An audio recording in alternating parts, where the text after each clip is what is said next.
جمال و حسن قرآن نور جانے ہر مسلمان ہے۔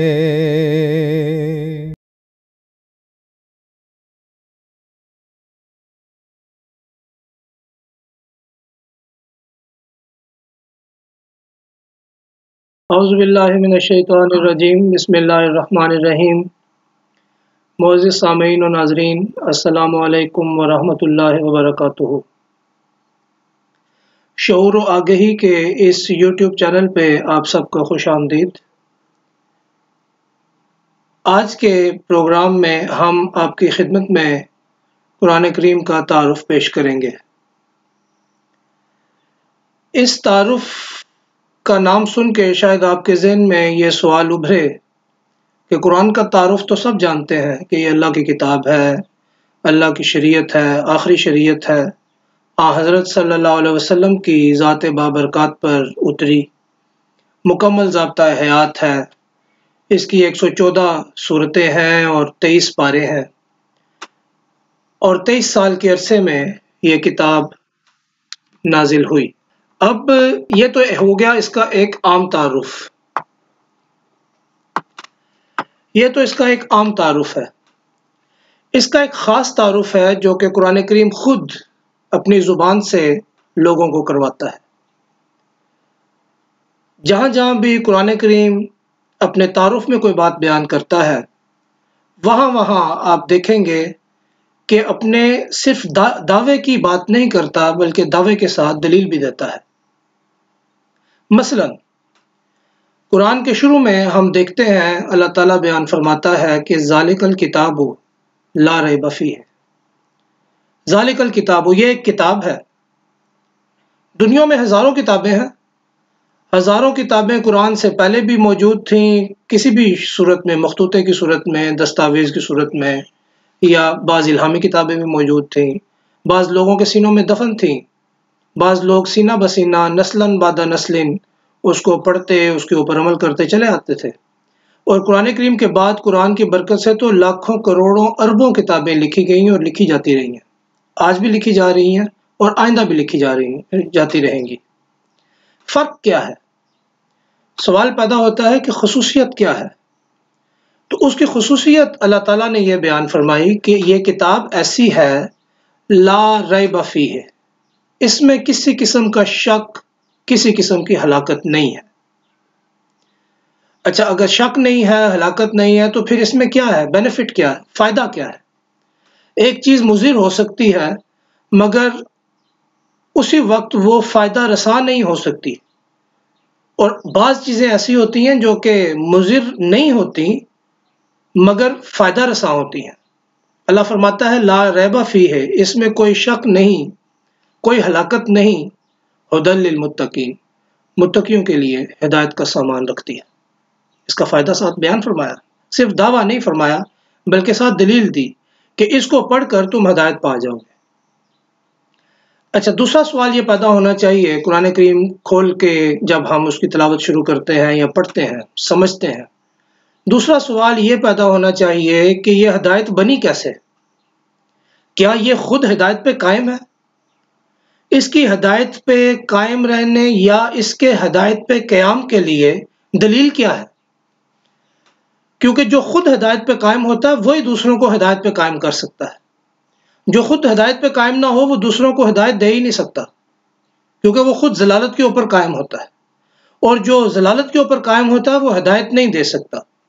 تو اس چیز کو ایک اور جگہ پہ اللہ تعالیٰ قرآن کریم میں بیان فرماتا ہے ینطق بالحق، کہ اس کی ہدایت، اس کی جو لوگوں کو سیدھے راستے پہ بلانے کا دعویٰ ہے وہ قائم ہے حق کے اوپر، سچ کے اوپر۔ ھذا کتاب ینطق بالحق، یہ ایک ایسی کتاب ہے جو کہ سراسر سچائی ہے اور سچائی کی بنیاد کے اوپر قائم ہے۔ اچھا، اگر یہ سچائی کی بنیاد پر قائم نہ ہوتی تو کیا ہوتا؟ ایک تو یہ ہدایت نہ بن سکتی، دوسرے نمبر پہ اگر یہ سچ کے اوپر قائم نہ ہوتی تو اس کے اندر اختلافات ہوتے۔ دیکھیں ہمارے عام روزمرہ کی زندگی میں جب پولیس ایک چور کو پکڑتی ہے، اس کو لے کے جاتی ہے پولیس اسٹیشن اور اس سے پوچھتی ہے، انٹروگیشن کرتی ہے کہ تم کیا کر رہے تھے، فلاں ٹائم پہ تم کیا کر رہے تھے، فلاں ٹائم پہ کیا کر رہے تھے، تو وہ جو چور ہے وہ اپنا بیان ریکارڈ کرواتا ہے اور اپنی اس عمل سے وہ بریت کا اظہار کرتا ہے کہ جی میں نے تو ایسا کام ہی نہیں کیا، مگر آخر کار پولیس اس کے بیان میں سے تضادات ڈھونڈتی ہے کیونکہ وہ سچ پہ قائم نہیں ہوتا، اس کا بیان سچ پہ قائم نہیں ہوتا، اس لیے اس کے اندر تضادات پائے جاتے ہیں۔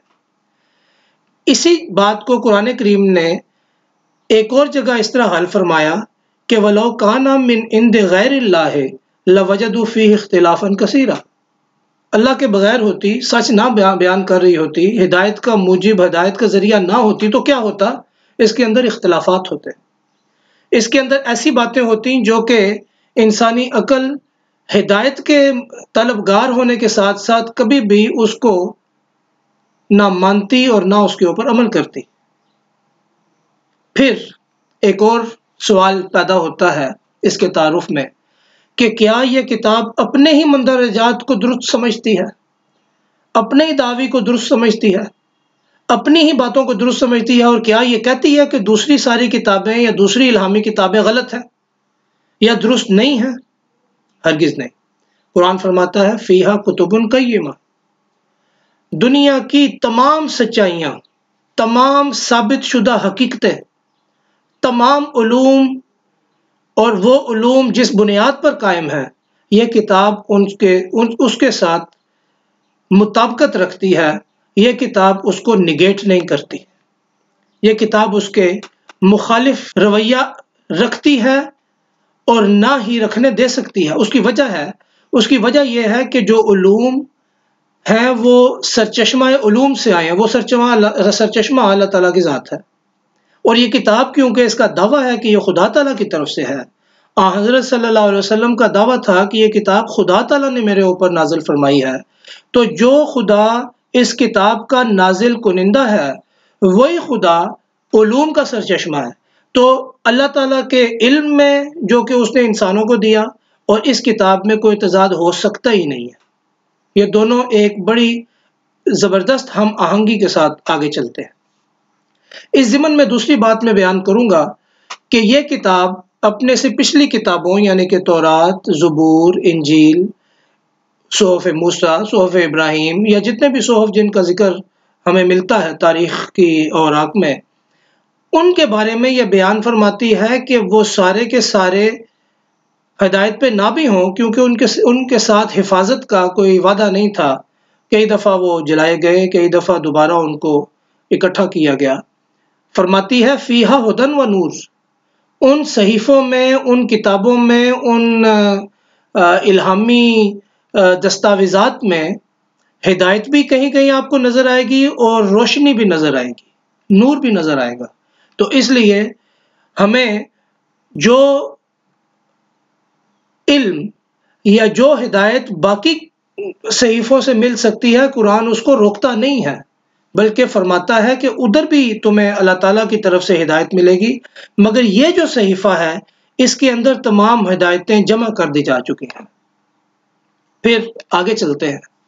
یہ کتاب اپنے ملہم کا تعارف یعنی جس نے الہام کیا اس کا تعارف رب العالمین کے ساتھ کرواتی ہے، الحمدللہ رب العالمین، کہ وہ تمام جہانوں کا رب ہے۔ اس کتاب میں رب المسلمین کے الفاظ استعمال نہیں کیے یا رب المومنین نہیں کہا، اس کتاب نے کہا کہ اللہ جو اس کتاب کا نازل کرنے والا ہے وہ رب العالمین ہے، خواہ وہ امیروں کا عالم ہو، غریبوں کی دنیا ہو، خواہ وہ حیوانات کی دنیا ہو، جمادات کی ہو یا اشرف المخلوقات کی ہو، کسی قسم کا بھی عالم ہے، اس عالم کا پالنہار خدا تعالیٰ کی ذات ہے۔ یہ کتاب بعض دوسری مذہبی یا الہامی کتابوں کی طرح خدا کو کسی قوم کے ساتھ مخصوص نہیں کرتی، جیسا کہ ہم تورات میں جب اس کا مطالعہ کرتے ہیں تو ہم دیکھتے ہیں کہ اس میں خدا کو یا جس خدا کا وہ تعارف پیش کرتی ہے وہ ایک ایسے خدا کا تعارف پیش کرتی ہے جو کہ مختص بالزمان یا مختص بالقوم تھا، یعنی خدا یہوہ کا خدا، خدا فلاں کا خدا، خدا فلاں کا خداوند۔ مگر یہ کتاب اللہ تعالیٰ کے فضل سے ایسی عالمگیریت کے اوپر قائم ہے کہ اپنے ملہم کا تعارف رب العالمین کے نام سے کرتی ہے۔ اسی طرح اس کتاب کا پیغام ایک آفاقی پیغام ہے۔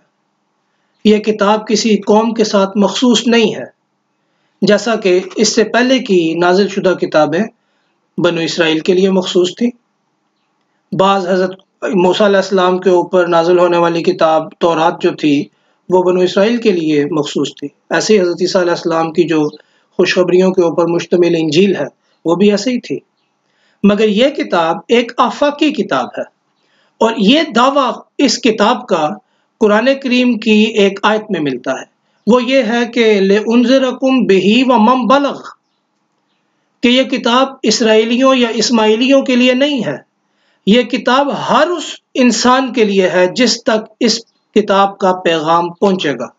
من بلغ، اس دروازے کو کھول دیا گیا ہے قیامت تک کی تمام قوموں کے لیے، قیامت تک کی تمام لوگوں کے لیے، انسانیت کے لیے اس کتاب کا پیغام ہے اور ایک آفاقی پیغام ہے۔ آگے چلیں، اس آفاقیت کے بعد اس کتاب کی جامعیت بھی نہایت ہی کمال پر مشتمل ہے۔ جو بھی انسان اس کو پڑھتا ہے اس کی جامعیت کا قائل ہو جاتا ہے۔ جامعیت کا یہ دعویٰ قرآن کریم میں ایک جگہ پہ ملتا ہے کہ لا یغادر صغیرۃ ولا کبیرۃ الا احصاها۔ یہ کتاب ایسی کتاب ہے جو کہ ہر چھوٹی بات کو اور ہر بڑی بات کو اپنے اندر سموئے ہوئے ہے، ہر چھوٹی حقیقت کو، ہر بڑی حقیقت کو، ہر قسم کے حقائق کو، خواہ وہ حقائق بڑے ہوں یا چھوٹے ہوں، وہ اپنے اندر سمو کے رکھتی ہے، آپ کو اس کے اندر مل سکتے ہیں۔ ہر صداقت سے بھرپور ہے، ہر صداقت سے بھری ہوئی ہے، ہر حقیقت سے واقف حال ہے۔ آگے اس کتاب کی اکملیت ہے، یہ کتاب کامل ہے۔ اس کتاب کا کامل ہونا ہمیں قرآن کریم میں جگہ جگہ ملتا ہے۔ اس کتاب کی حفاظت ہے۔ اس کتاب کی حفاظت کے بارے میں اللہ تعالیٰ فرماتا ہے اِنَّا نَحْنُ نَزَّلْنَا الذِّكْرَ وَإِنَّا لَهُ لَحَافِظُونَ، کہ ہم نے اسے اتارا ہے، ہم ہی اسے حفاظت کرنے والے ہیں۔ 1400 سال ہو گئے ہیں اس کتاب کی کسی زیر زبر پیش میں، کسی فتحہ کسرہ یا ضمہ میں، کسی الف بے یا تے میں کسی قسم کی کوئی تبدیلی نہ کی جا سکی اور نہ کی جا سکے گی، کیونکہ اس کا حفاظت کرنے والا خدا تعالیٰ خود ہے۔ اس کتاب کا تقدس بے انتہا ہے۔ اس کتاب کا تقدس ایسا ہے کہ یہ اپنے ماننے والوں کو یہ نہیں کہتی کہ میں صرف تمہاری جاگیر ہوں۔ اس کتاب کو اللہ تعالیٰ فرماتا ہے کہ متقین کے لیے ہدایت ہے۔ جس کے اندر کم از کم عنصر تقویٰ بھی موجود ہوگا وہ اس کتاب سے فائدہ حاصل کر سکتا ہے، اس لازوال تعلیم سے فائدہ اٹھا سکتا ہے، مستفید ہو سکتا ہے۔ آخر پہ دعا ہے کہ اللہ تعالیٰ ہم سب کو اس کتاب کو سننے، پڑھنے، تلاوت کرنے، سمجھنے اور اس کے بعد اپنی عملی زندگیوں میں ڈھالنے کی توفیق عطا فرمائے۔ السلام علیکم ورحمۃ اللہ وبرکاتہ۔ قمر ہے چاند اوروں کا، ہمارا چاند قرآن ہے۔ قمر ہے چاند